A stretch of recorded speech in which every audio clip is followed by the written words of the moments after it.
Bienvenidos. Hoy vamos a explorar un expediente que estuvo clasificado años, rescatado de archivos policiales. El último turno, el expediente de la Central 19.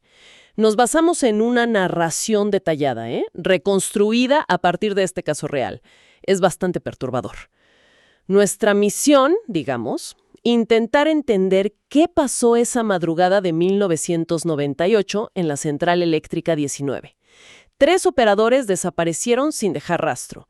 El único que salió, Daniel Vega, se quitó la vida días después. La pregunta es, ¿qué ocurrió realmente ahí dentro?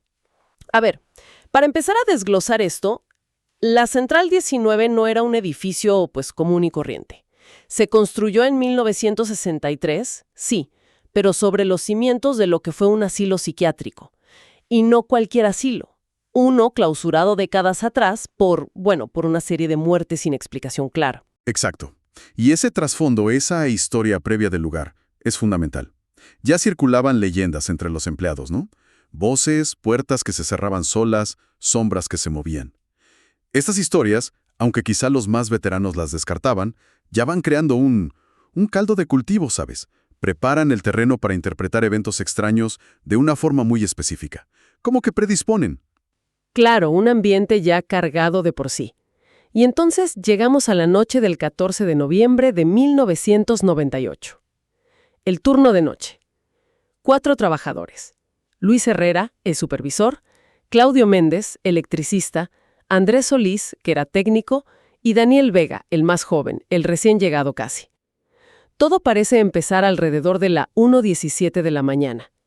Hay una caída de tensión en el sector B. Algo que podría ser normal, un fallo técnico. Sí, en principio nada fuera de lo común. Luis, el supervisor, envía a Claudio y Andrés a revisar qué pasa. El procedimiento estándar. Hasta ahí todo normal. Pero lo que sigue, eso ya rompe cualquier protocolo. Totalmente. Porque poco después de que se van, el intercomunicador empieza a fallar. Mucha interferencia. Y de repente, entre el ruido, se cuela una voz. Una voz femenina. Ajá. Y dice algo muy claro. No deberían estar aquí. Una voz femenina. Y ese es el detalle clave. No había ninguna mujer trabajando en toda la central esa noche. Ninguna. Imposible, entonces. Y ahí, justo ahí, es donde todo cambia. Ese es el punto de quiebre, ¿no? La irrupción de algo que no debería estar ahí. Esa voz valida de golpe todas las leyendas previas. Ya no es un problema técnico. Se transforma en algo desconocido.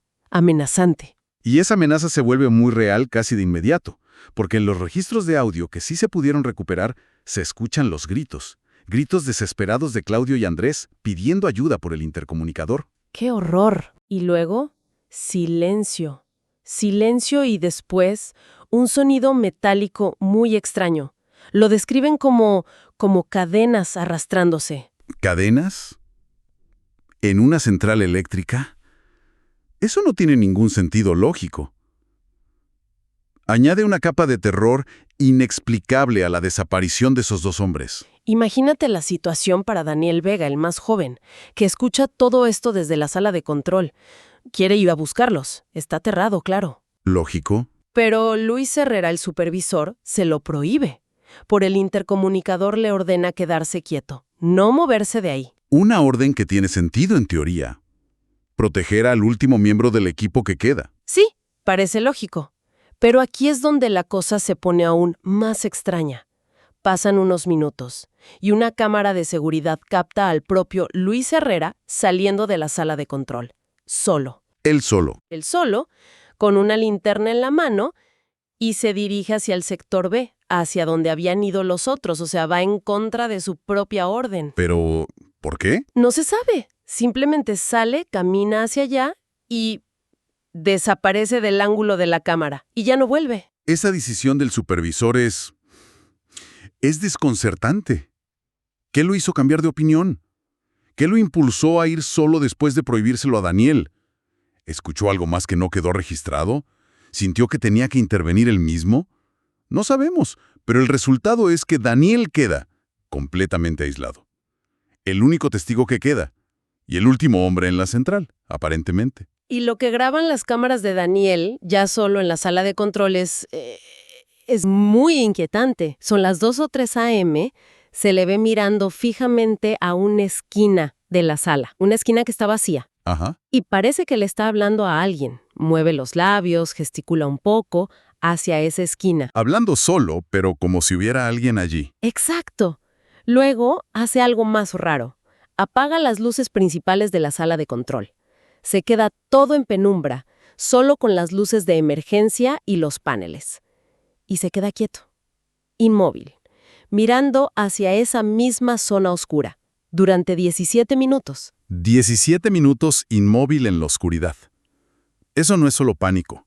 Esa interacción con la esquina vacía y luego quedarse quieto tanto tiempo sugiere algo más. Una especie de confrontación silenciosa, o quizás estaba escuchando algo muy atentamente.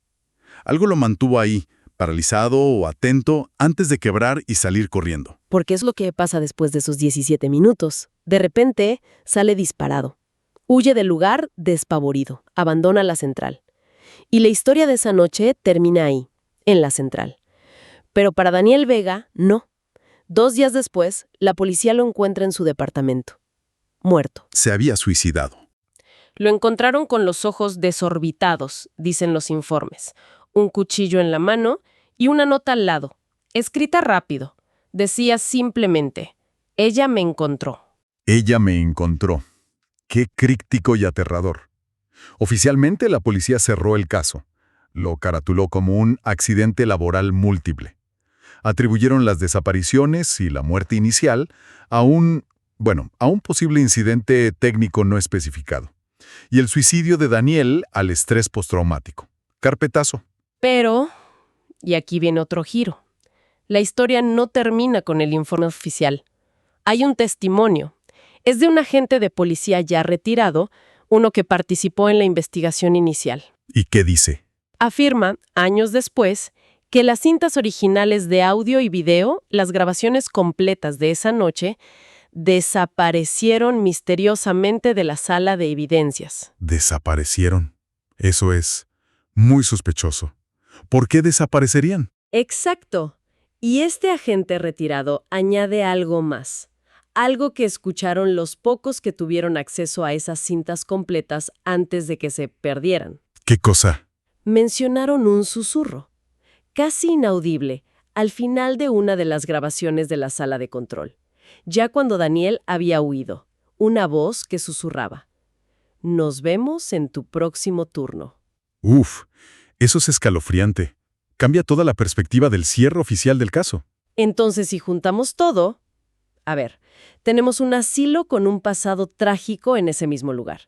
Leyendas de fantasmas entre los trabajadores. Una voz femenina imposible en el intercomunicador.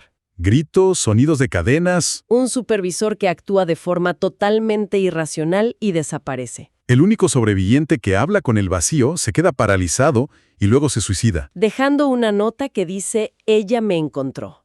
Y para rematar, las cintas clave desaparecen y queda ese susurro final grabado. Sí, todo apunta a que algo profundamente anómalo e inexplicable ocurrió de verdad en la Central 19 esa noche.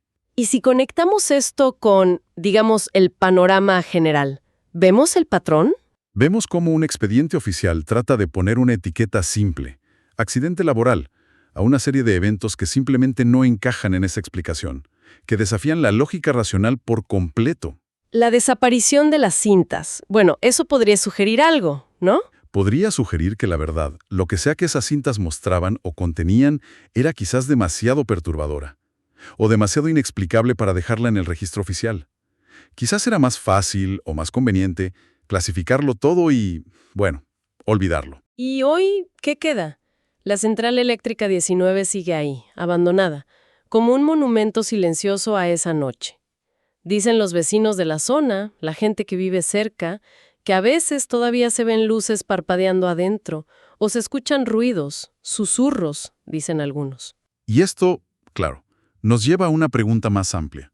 Más allá de si uno cree o no en fantasmas o lo paranormal, ¿hasta qué punto un lugar físico, un edificio, puede quedar, no sé cómo decir, impregnado o marcado por los eventos trágicos que sucedieron